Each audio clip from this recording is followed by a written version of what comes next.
Blunted Bishop, the Canadian film. The emotion, get the story, and just like follow the journey, or we're very plot conscious, I guess, or. I thought that instead of the music setting a tone of tenseness or whatever, that it absolutely destroyed the film. It was irritating and took over the sound. You couldn't hear what was going on. It was very disruptive. I don't know, what do you guys think of the sound? I mean, I didn't have a problem with it at all, but that's what I mean, it's all subjective. I really liked the way that it started off.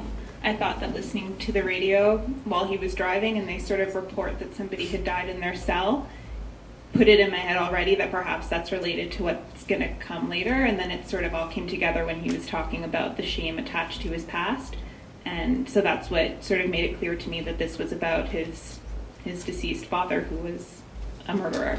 But the sound didn't bother me. I thought it just sort of added to the tension that was going on at the table. I really enjoyed it.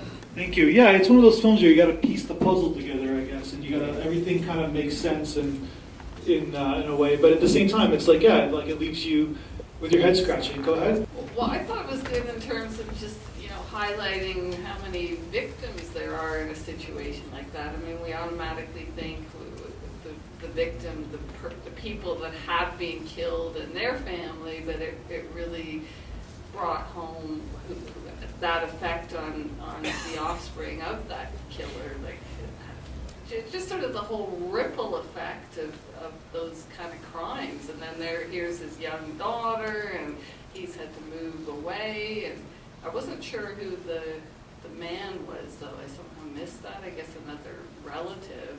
And then I was almost thinking, was it maybe the father in a conversation he was having with the father, too? So that was a bit confusing.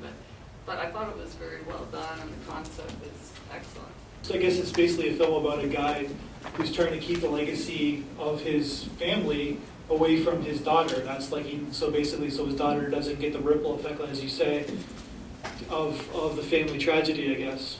I was unsure about the baseball connotation, like the baseball commentary on the radio, and then he's at the baseball diamond by himself. What do you think that has to do with the story? I think it was all very linked. He gave up his life from the town. He escaped the town, and he had a promising baseball career. I thought the actor was excellent and felt his total shame and the confusion at the end, because you don't know what he's going to do. The last part I thought was quite powerful. Perfect. Yeah, and I guess the symbolism, he's got the ball, but he can't throw the pitch because the pitch is done.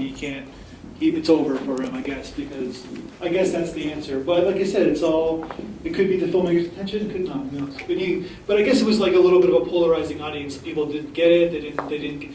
These are the type of films you got to get in right away. If you don't get in right away, then you're lost for the entire movie. In person, because there's things you're owed. Yeah. Yeah. Never really talked about it. I'm not really that interested. There's an inheritance. I don't want it.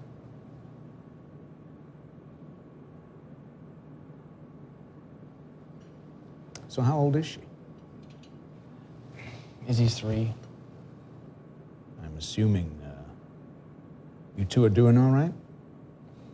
Look, Austin, I came here out of a courtesy. You know me a long time. Since the day you were born?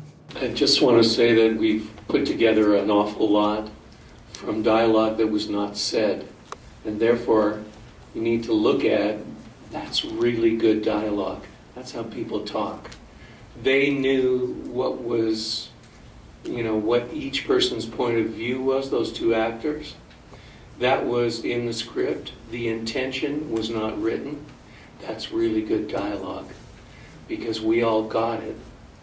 Or at least most of us did. Or at least we have a semblance of the conflict between those two characters and the unresolved difficulties. But the fact that every time the older man put him on the spot, I think the most he ever said was, that's not going to happen. But you really got the setup from what was not said, from what was shown. And the baseball thing is something that's pretty common. I thought it was beautifully shot. I liked the lights as he was driving.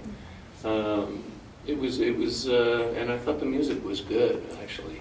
It didn't take me out of the plot.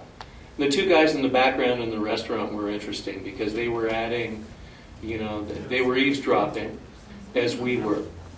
And they kept us in the scene. The old man kind of lost me a little bit at one point when he smiled, but I thought the acting was pretty good. My impression was that the baseball connection was with what happened. I assumed that that something tragic happened at the baseball field, and that was what they were reporting on on the radio, and so that's where the baseball connection comes in. But otherwise, I thought it was a pretty good film.